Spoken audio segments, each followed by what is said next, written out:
de nous donner leur point de vue, à la fois sur les défaillances de l'exercice précédent, mais aussi leur vision sur l'année à venir. Voilà, donc on est ravis de co-organiser ce webinaire ensemble. Donc moi, je travaille chez AU Group, cabinet de courtage et de conseil, hein, qui est en charge de structurer des solutions pour se prémunir contre le risque d'impayé. Et je m'appelle Olivier de Lapontais, je m'occupe chez AU Group notamment des activités de veille économique et de business intelligence.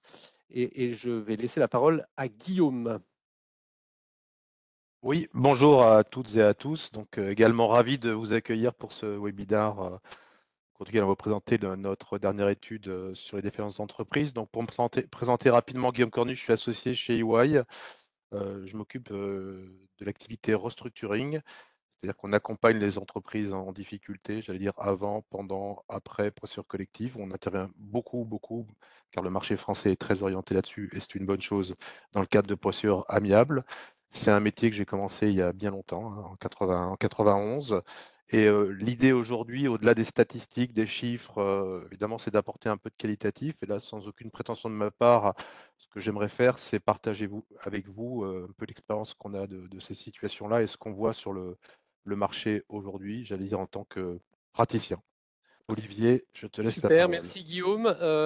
Donc, vous avez la possibilité de poser des questions par le petit bouton qui est en bas à droite. On essaiera d'y répondre à la fin si possible. Un mot sur la méthodologie de l'étude. Donc, c'est une étude qui est basée sur des données qui nous ont été fournies par Allianz Trade, premier assureur crédit mondial, et qui prend en compte notamment les entreprises qui ont fait l'objet d'un premier jugement en 2023. Donc, c'est-à-dire que vous savez qu'une entreprise, dans son parcours judiciaire, peut passer par plusieurs étapes.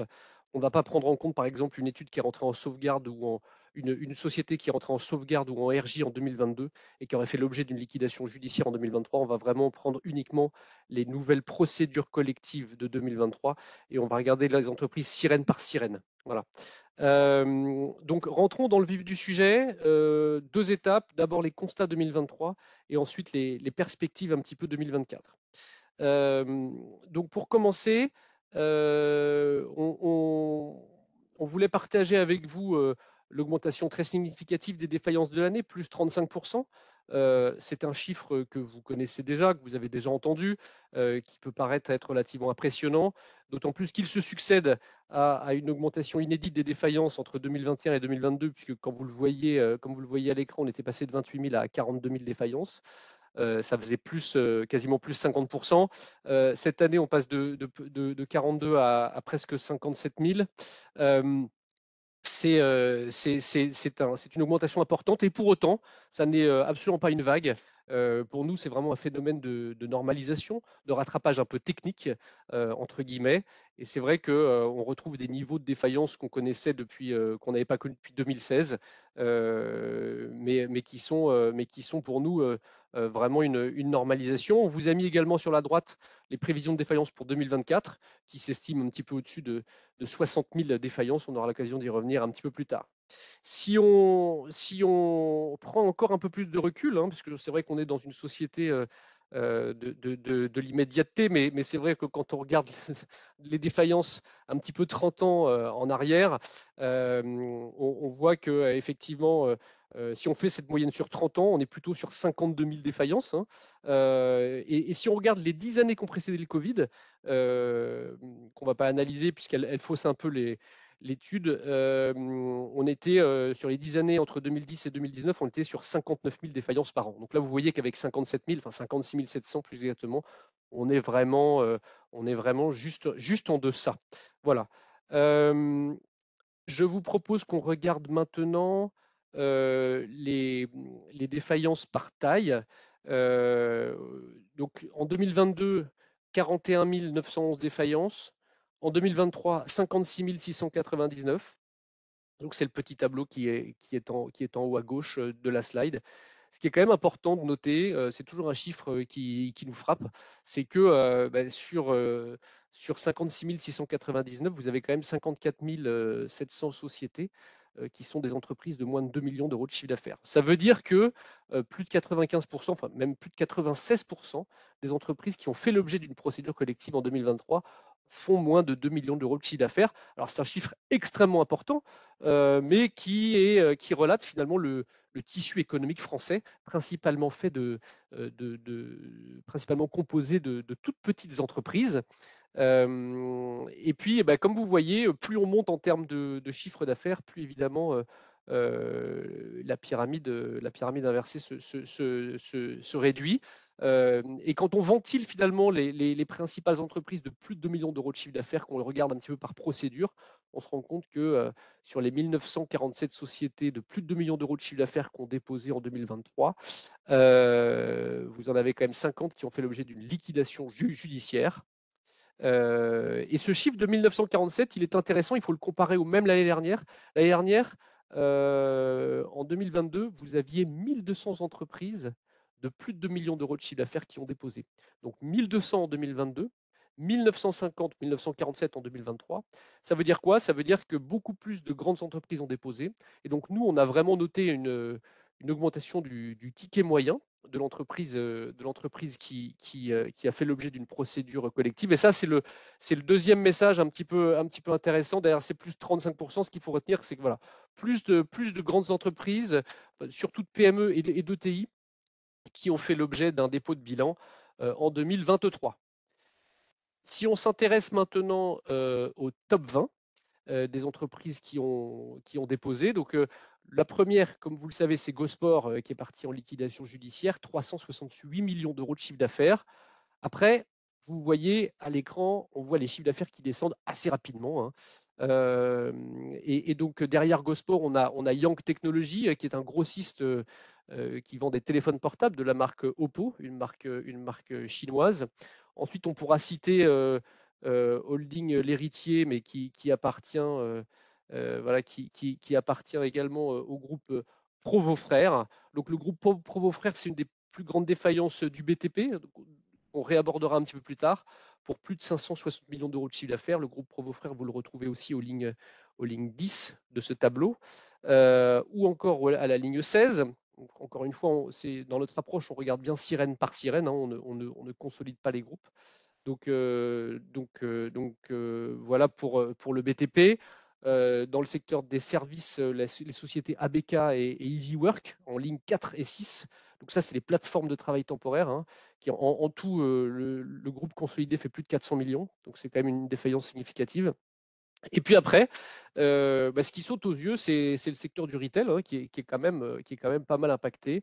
Vous pouvez le voir avec notamment le textile. Vous voyez NAFNAF en ligne 9, vous voyez Caporal en ligne 15, vous voyez Minelli en ligne 19, Jennifer en ligne 5 que j'ai omis. Voilà.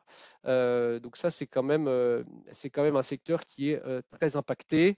Et puis, il y a un groupe qui revient aussi sur plusieurs lignes, qui est le groupe Résid Études, vous voyez, dans les résidences seniors.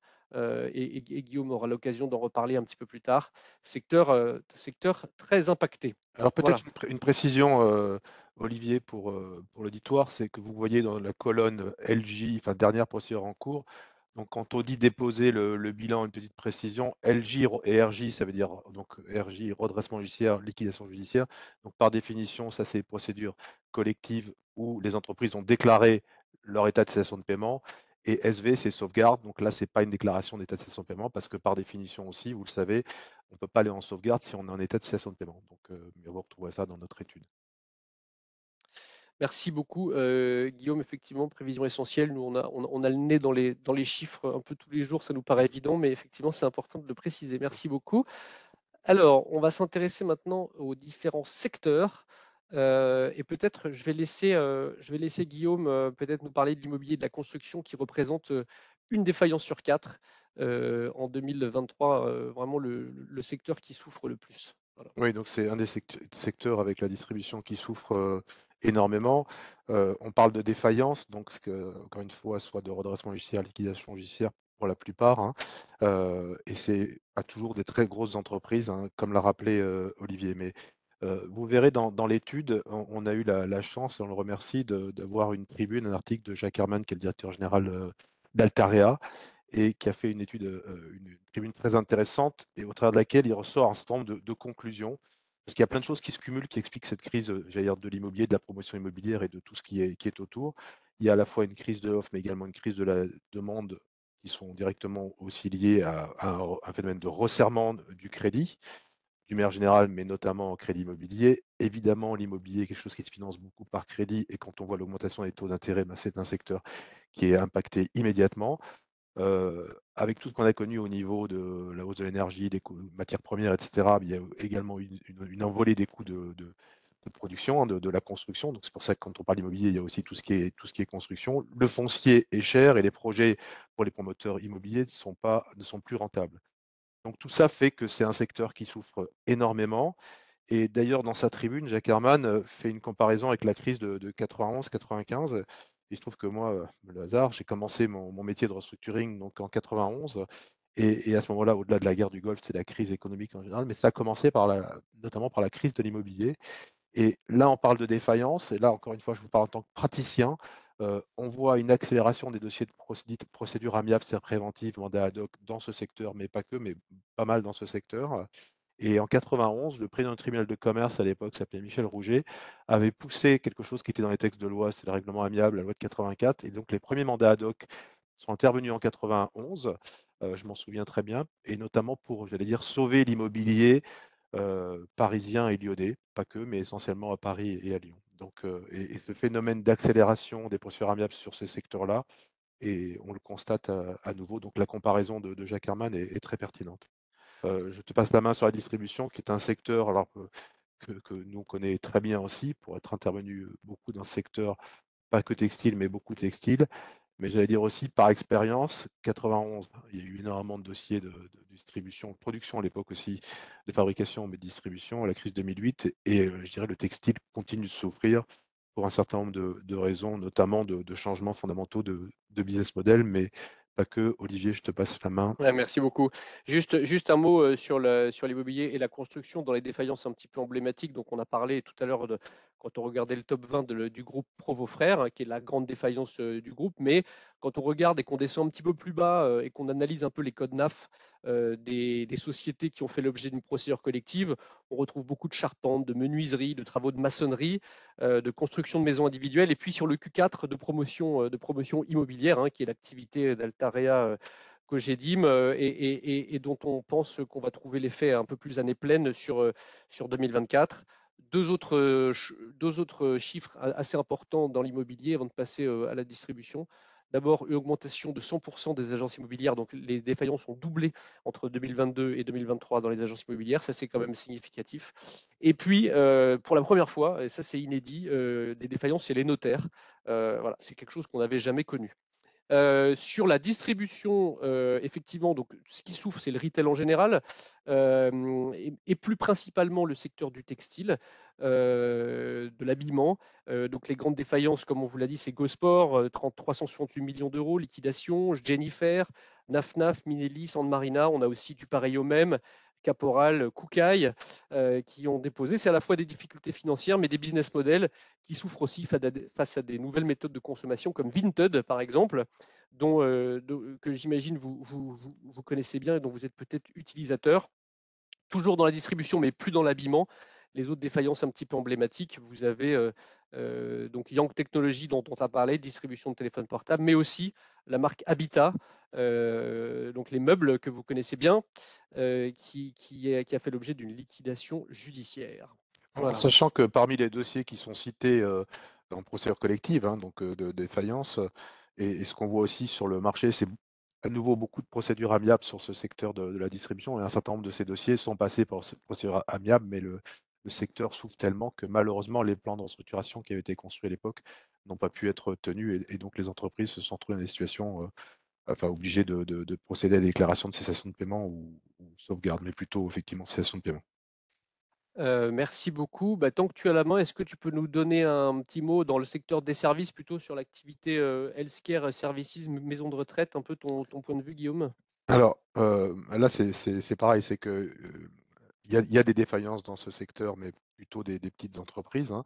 Mais il y a eu également, évidemment des dossiers emblématiques type, Orpea et d'autres qui sont en cours de restructuration financière. Et effectivement, d'une manière générale, là, je ne parle pas de défaillance, là aussi, il y a une forte augmentation de missions de restructuration financière dans ce secteur. C'est tout ce qui touche dans ce qu'on appelle, nous, le healthcare services, c'est-à-dire maisons de retraite, crèches, résidences seniors, etc. Et là, la plus grosse défaillance enregistrée, Olivier le citait, c'est le dossier Résid d'études. Voilà, Brésil Études pour 513 millions d'euros de chiffre d'affaires. Donc les services qui représentent 13% des défaillances cette année, on inclut également, donc on en a parlé, pas mal d'activités de travail temporaire qui ont souffert, et puis des marques, notamment des services, notamment de livraison à domicile, avec Getir qui a déposé le bilan, les marques Gorillas ou Frishti, que vous connaissez aussi, qui ont fait l'objet de liquidation judiciaire. Un mot sur l'hôtellerie enfin, on va dire sur l'agro et sur les cafés, hôtels, restaurants. La restauration traditionnelle et la restauration rapide ont quand même souffert. C'est des sociétés, c'est des entités qui étaient quand même très sujettes aux prêts garantis par l'État, que maintenant il faut rembourser. Et puis, et là, on notera les défaillances un petit peu emblématiques, notamment de Buffalo Grill, la chaîne de restaurants pour 65 millions, ou bien des confitures Georges Lin qui faisait 70 millions d'euros de chiffre d'affaires aussi, quand même une entité relativement importante. Dans d'autres secteurs, les autres défaillances un petit peu significatives de l'exercice, on notera Eugène Perma, donc, qui distribue la marque Pétrolane, et puis également la compagnie aérienne Air Antilles, qui faisait 32 millions d'euros de chiffre d'affaires. Vous ne pourrez plus regarder le téléshopping non plus sur votre télévision, puisque Téléshopping a déposé liquidation judiciaire, 55 millions d'euros de chiffre d'affaires. Et puis pour les utilisateurs de CityScoot, qu'on voit quand même beaucoup à Paris, sachez que CityScoot est rentré en redressement judiciaire sur l'exercice également. Je terminerai les chiffres 2023 en élargissant un petit peu sur l'international, où donc effectivement en France, plus 35% de défaillance. À l'échelle du monde, en 2023, c'était plus 7%, avec deux pays qui ont particulièrement souffert, les Pays-Bas, plus 52% d'augmentation des défaillances, et les États-Unis, plus 47%. Voilà. Je vais laisser Guillaume conclure sur 2023, qui va nous expliquer un petit peu en quoi 2023 a été vraiment une année de transition. Voilà. Merci Olivier. Peut-être juste une remarque quand même, parce que on liste les dossiers qui sont en liquidation judiciaire, redressement judiciaire et sauvegarde. Liquidation judiciaire, c'est par définition normalement la fin de l'entreprise qui est liquidée. Mais redressement judiciaire et sauvegarde, il peut y avoir des solutions. Donc ce que je veux dire par là, c'est qu'on peut avoir un certain nombre d'ouvertures de procédures de redressement judiciaire comme de sauvegarde, qui ne signifie pas qu'il n'y aura pas de solution dans le cadre d'un redressement judiciaire de cession, un repreneur qui reprend toute ou partie des activités de l'entreprise en redressement judiciaire, de continuation, un plan d'amortissement sur une certaine période qui est homologué par le tribunal, et également tout ce qui est plan de sauvegarde pour les procédures de sauvegarde. Donc il faudra suivre aussi attentivement les résultats de ces plans. Alors oui, peut-être un mot de conclusion sur 2023. Encore une fois, en tant aussi praticien, ce qu'on voit sur le marché, clairement, on s'est tous trompés au moment du Covid, parce que tout le monde a annoncé une catastrophe au moment du Covid. Elle n'a pas eu lieu, et j'allais dire heureusement, et aussi grâce à toutes les mesures gouvernementales qui ont été mises en place et qu'on a appelé le quoi qu'il en coûte, qui a permis aux entreprises de disposer de la trésorerie nécessaire au travers de PGE et d'autres types d'aides sur lesquelles je ne reviens pas, mais qui ont permis donc d'éviter une catastrophe et un nombre très important de défaillances. Aujourd'hui, comme l'a rappelé Olivier, on est sur une accélération forte. Ce qu'il faut noter, c'est qu'il y a une augmentation de la taille des entreprises qui basculent en procédure collective, même si c'est toujours les plus petites qui sont concernées en premier. Donc, mais on est sur un niveau de rattrapage, sur une phénomène de rattrapage, plutôt sur un niveau, j'allais dire, normatif ou normal. Il faudra suivre avec attention 2024, mais Olivier y reviendra un peu plus tard. Au-delà de la crainte du Covid, donc tout le monde s'est trompé, il y avait aussi la crainte de la fin des mesures du quoi qu'il en coûte, et on pensait que 2023 serait aussi catastrophique, ce qui n'a pas été le cas au-delà du rattrapage. Il y a probablement, par rapport à d'autres pays, on pense enfin, la fin du quoi qu'il en coûte fait que les effets de cet arrêt de ces aides ne se sont pas encore complètement fait sentir, et on pense que ça va venir sur 2024. En termes, on a beaucoup parlé de gros dossiers emblématiques comme Casino Orpea, qui sont passés par certaines procédures sauvegarde et autres, mais c'est pas forcément des dossiers, je veux dire, qui sont représentatifs du marché du restructuring en France. C'est des dossiers importants pour autant. Et quand on prend un peu de recul toujours, 2021, enfin, ça a été des années de croissance assez exceptionnelles, hein, qui, j'allais dire, moi, me font penser aux années de croissance 2005, 2006, 2007 avant la crise. C'est pas pour être oiseau de mauvaise augure que je dis ça. Donc, avec des entreprises qui ont eu restructuré, qui sont se structurer aussi post-Covid, hein, qui ont eu du cash pour pouvoir aussi investir et globalement qui ont généré des profits et donc de très belles années de croissance, de très belles années de croissance aussi du marché du M&A, hein, donc tout ce qui est transactions. Et pourquoi j'insiste là-dessus, c'est que les entreprises ont eu recours beaucoup à de la dette, et j'y reviendrai un peu plus tard. Bien sûr, la dette PGE au moment des difficultés du Covid, mais au-delà, l'argent était globalement facile, hein, et c'est pas une critique. L'argent était peu cher, les taux d'intérêt étaient extrêmement bas, et il y avait un afflux de liquidités sur le marché qui font que, on pense évidemment au LBO, hein, il y a eu énormément de transactions, mais également du côté corporate, les entreprises ont fait des investissements, ont fait des opérations de croissance externe sur cette période où elles ont effectivement généré pas mal de profits. Pour autant, j'allais dire maintenant, les effets conjugués de la hausse du coût de l'énergie, de l'inflation, l'augmentation du coût des matières premières, tout ce que vous connaissez, une réelle baisse du pouvoir d'achat et évidemment, malheureusement, les effets de la guerre en Ukraine et plus récemment de celle au Moyen-Orient, nous, ce qu'on a constaté en pratique, c'est qu'il y a une accélération des dossiers sur 2023. Alors encore une fois, je sors un peu des défaillances, on l'a déjà évoqué, 35% d'augmentation, mais également beaucoup de dossiers de procédures amiables, mandat ad hoc, conciliation, notamment dans le cadre des restructurations de PGE, parce que vous le savez probablement, mais pour pouvoir restructurer, étaler son PGE, on est obligé de passer par des procédures amiables, conciliation, pour faire en sorte que les banques ne perdent pas la garantie de l'État et les secteurs, sans vouloir redire ce qu'on a déjà indiqué, mais les secteurs effectivement sur lesquels on tous beaucoup intervenu, c'est tout ce qui est distribution automobile, l'industrie au sens large au regard de tout ce qu'on a pu connaître, inflation, coût des matières, etc. L'agro et il ne faut pas oublier, au-delà de l'immobilier qu'on a déjà cité, la tech, qui est quand même assez impactée et qui me rappelle la crise d'Internet 2000, même si les dossiers sont plus tout à fait les mêmes. Donc, voilà ce que je peux dire sur 2023. Un rattrapage des défaillances, une accélération sur le deuxième semestre des dossiers de restructuration financière et notamment dans le cadre de procédures amiables. Et j'insisterai jamais assez suffisamment sur le fait que c'est des procédures, si elles sont prises très en amont, qui ont des taux de succès importants. On parle souvent de 70%. Et donc 2023, ça a été une année de transition entre une fin de croissance économique, un marché de la transaction, du M&A extrêmement booming, qui a fortement ralenti sur 2023, sur fin 2023. Et puis, aujourd'hui, une tendance à une augmentation effectivement du nombre de défaillances et des dossiers de restructuring qu'on est amené à traiter, les uns et les autres. Merci Guillaume.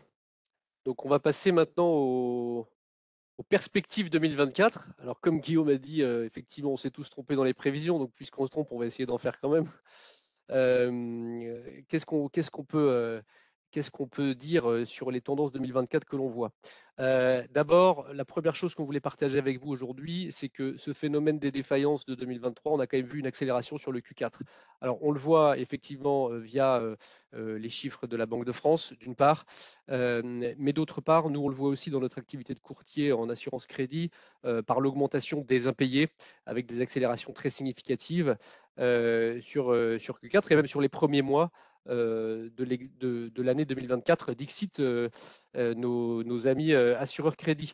Donc, ils s'attendent à une augmentation de plus 6, plus 7% sur l'exercice 2024. C'est une dynamique qui est liée vraiment, entre autres, hein, pour toutes les raisons qu'on a citées, mais également par un URSSAF qui est moins transigeant. Effectivement, il y avait plein de moratoires, plein de paiements de dettes fiscales et sociales qui avaient été mis en stand-by. Maintenant, entre guillemets, voilà, l'État n'hésite plus à exiger les sommes qui lui sont dues. Et c'est vrai que ça accélère quand même pas mal les défaillances, et notamment sur des sociétés de petite taille, comme on a pu l'évoquer. Au niveau mondial, alors qu'on était à plus 7% de défaillance en 2023, 10% de défaillances sont attendues, avec toujours l'Amérique du Nord en pointe et l'Europe de l'Ouest, où à peu près on devrait voir 2 pays sur 3 qui ont des niveaux de faillite qui devraient dépasser le niveau pré-pandémie.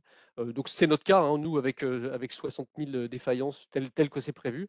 Donc voilà, sans être un tsunami et une crise financière, voilà, il n'en reste pas moins qu'il va falloir bien resserrer le risque de monitoring du crédit. Il va falloir bien resserrer ces procédures en 2024, en faisant attention notamment aux entreprises qui sont endettées. C'est le point numéro 2. Donc, je laisserai Guillaume revenir sur ce sujet, mais effectivement, il y a beaucoup d'entreprises comme Atos, Casino, Altis, Orpea, Le Jabi, Atalian, qui sont des entreprises qui sont étranglées par la dette. Voilà, donc il n'y a pas que l'État qui est sous perfusion. Et puis tout ça dans un environnement de croissance molle, puisque le PIB mondial était de plus 2,7% en 2023, ce qui était relativement bas. Et là, il va tomber à plus 2,4 en 2024. Donc voilà, une croissance attendue un petit peu molle, des marges toujours un petit peu sous pression et des conditions de financement dont on sait qu'elles vont s'assouplir plutôt sur la deuxième moitié de l'année.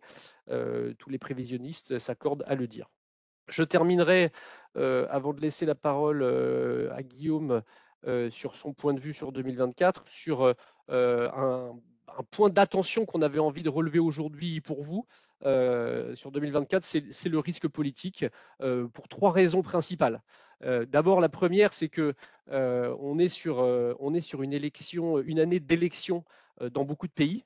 C'est assez inédit, mais plus de 60% du PIB mondial va se retrouver à voter. Ça s'est jamais vu. Et aucune région va être épargnée. Donc on a d'un côté l'élection du Parlement européen, on a l'élection législative au Royaume-Uni. Comme vous le savez, il y a eu des élections à Taïwan récemment, il y a eu des élections présidentielles à la fin de l'année aux États-Unis. Il va y avoir des élections en Inde, en Indonésie, en Corée du Sud, dans une vingtaine de pays d'Afrique, au Mexique, en Uruguay, en Russie aussi. Même si l'issue est un peu plus certaine que dans d'autres pays. Voilà, donc on va se retrouver dans des contextes d'élection avec beaucoup de vents nationalistes et protectionnistes, des foyers de conflits potentiels, puisqu'il y a également des, des élections prévues en Ukraine, et il y en a eu à Taïwan très récemment. Donc des chocs possibles pour les entreprises, tant sur les appros que sur les débouchés. Donc ça c'est le premier point, année d'élection qui peut générer des instabilités. Le deuxième point qu'on voulait partager avec vous, c'est la résurgence des faits de risque politique. Alors, il y a des faits connus, hein, comme ce qui s'est passé en décembre en mer Rouge, hein, dans le détroit de Bab al-Mandab, où vous avez les rebelles Houthis qui ont attaqué avec des missiles et des drones des porte-containers des plus grands armateurs mondiaux, qui ont mis en péril les routes du commerce maritime et qui ont détourné des navires qui ont dû faire le tour de l'Afrique pour rejoindre l'Europe, par exemple, ayant une activité, un impact direct sur l'inflation. Donc aujourd'hui, une poignée de personnes peuvent avoir quand même un impact sur l'inflation et sur les hausses des prix et des coûts des matières premières, et notamment par les coûts de transport. Donc ça, c'est des faits connus. Puis il y a des faits un peu moins connus qu'on a notés, nous, qui attirent notre attention. Début janvier, le Mexique a joué un mauvais tour à la société Air Liquide. Donc le gouvernement mexicain, il vient d'ordonner l'expropriation d'une usine de production d'hydrogène dans laquelle Air Liquide avait fait plus de 50 millions de dollars de travaux d'investissement ces dernières années. Et donc c'est Pemex, la compagnie pétrolière nationale du Mexique, qui était exploitante déjà de la raffinerie, qui est devenue propriétaire de l'unité. Voilà, donc ça c'est typiquement le fait du prince. Donc attention à la résurgence de faits de risque politique, et puis je finirai par les impacts indirects auxquels on pense pas forcément, mais c'est vrai que quand on voit des pays qui sont sous sanctions et qui peuvent être exportateurs soit d'énergie, soit de matières premières, bah, le fait de couper ces flux-là organise une raréfaction de l'offre, une hausse des coûts, et puis pour les entreprises, une compression des marges, et pour les plus fragiles et les plus consommatrices d'énergie ou de matières premières, potentiellement des situations de défaillance. Voilà un petit peu sur les points d'attention. Et puis, je vais laisser Guillaume conclure sur 2024 et en quoi 2024 va être une année de restructuration financière. Voilà. Oui, alors, je vais partager un point de vue. Je ne sais pas si c'est une conclusion et je serai extrêmement prudent sur les prévisions. Il faut toujours être prudent sur les prévisions et l'histoire nous l'a rappelé. Mais plusieurs points. Effectivement, je le disais précédemment, nous, sur 2023, on a assisté à une accélération des dossiers de restructuration financière, mais également de refinancement.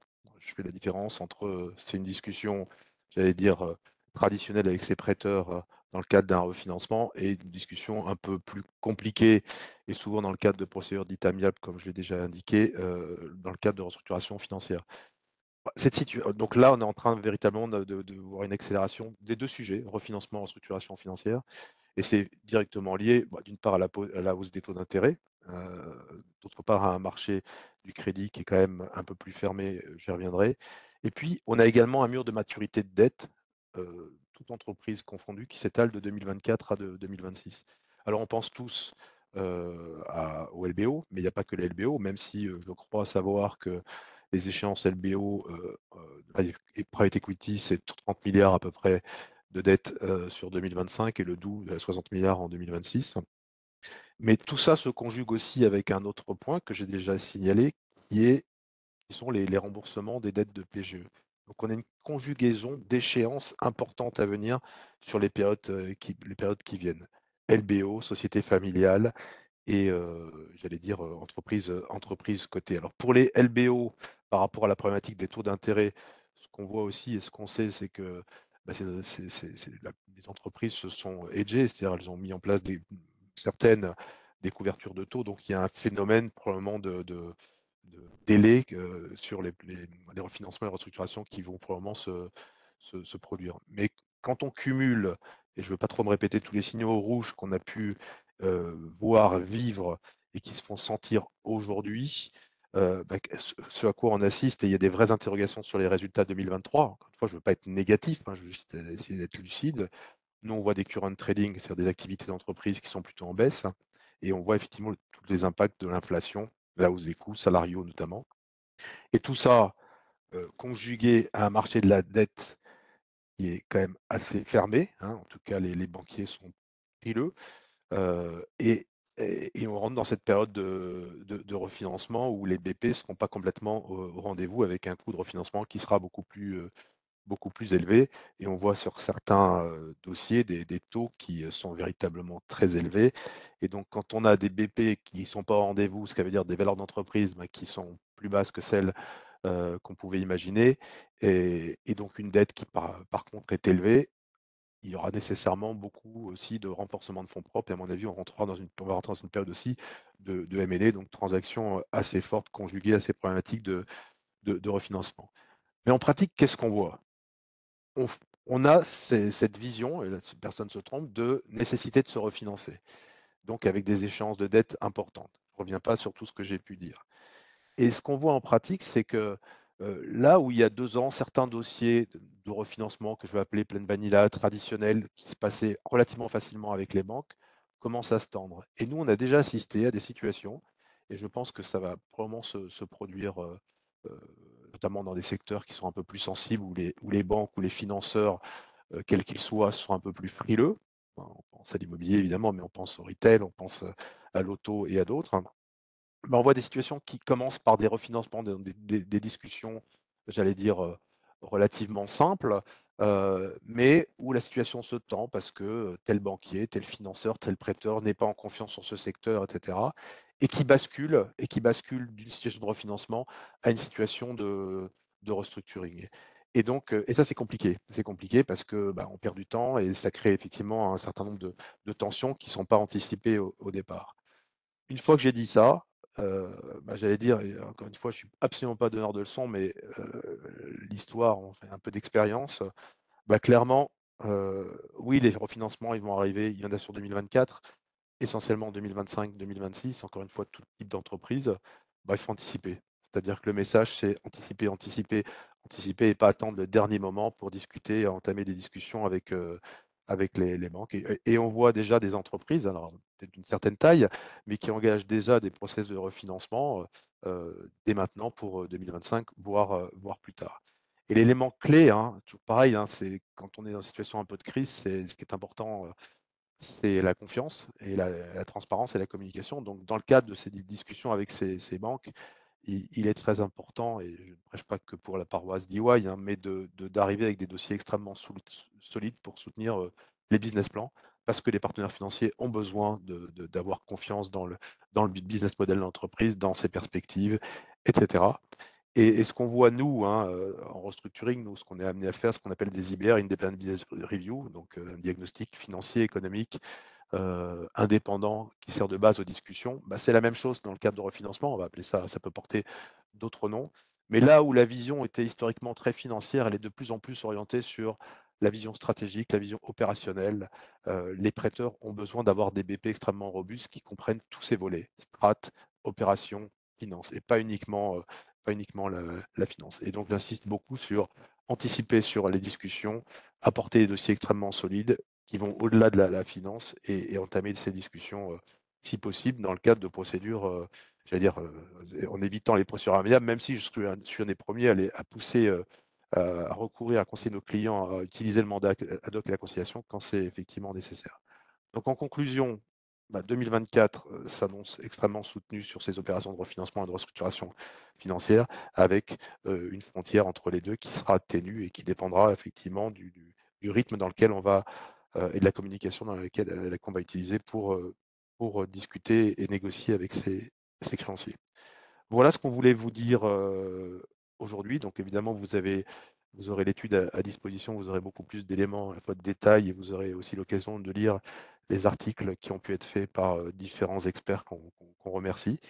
Et je pense qu'on est à votre disposition pour répondre à vos questions. Super. Merci Guillaume. Donc, il y a une première question pour toi, Guillaume.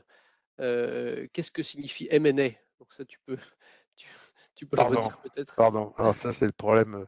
M&A, c'est Merger and Acquisition, c'est effectivement tout ce qui est transaction, fusion-acquisition.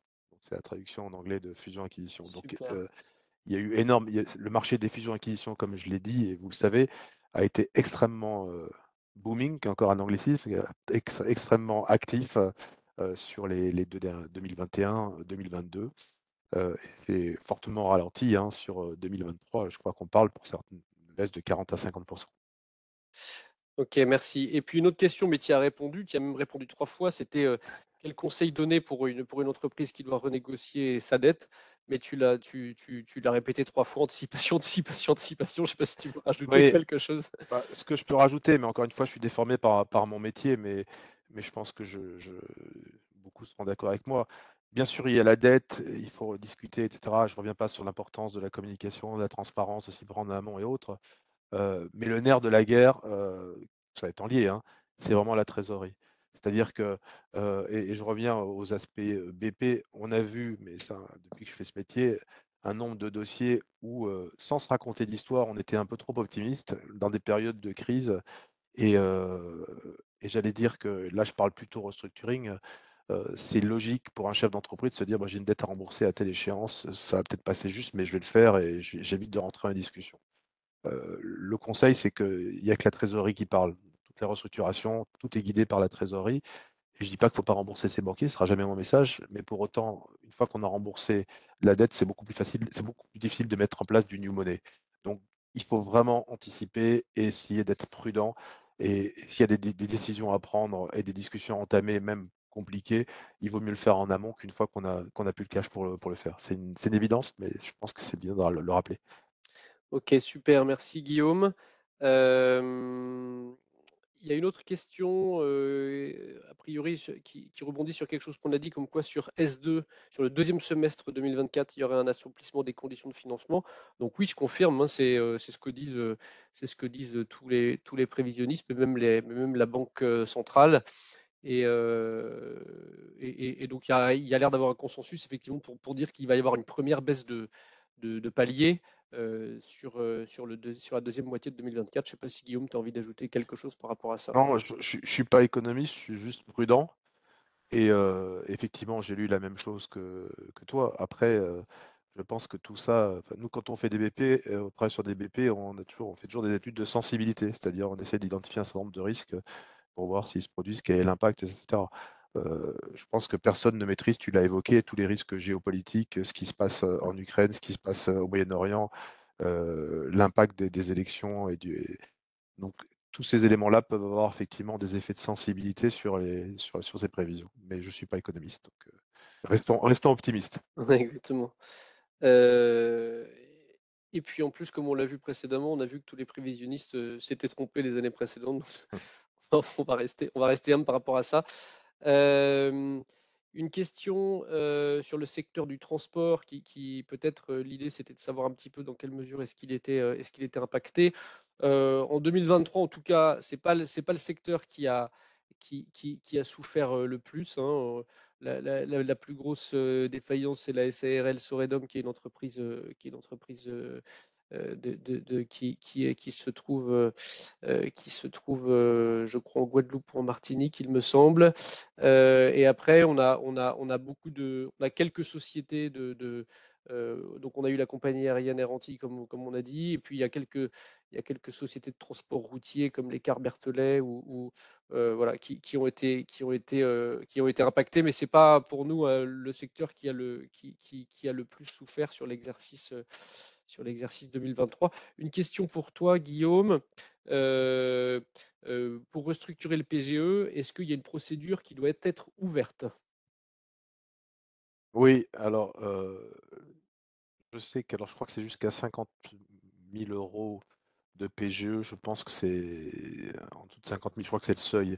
C'est plutôt au travers de la médiation du crédit. Bon, je ne vous cache pas que nous, on travaille sur des dossiers où les PGE sont plus importants que ça. Et la procédure qui doit être ouverte, c'est une procédure dite de conciliation, donc procédure de prévention.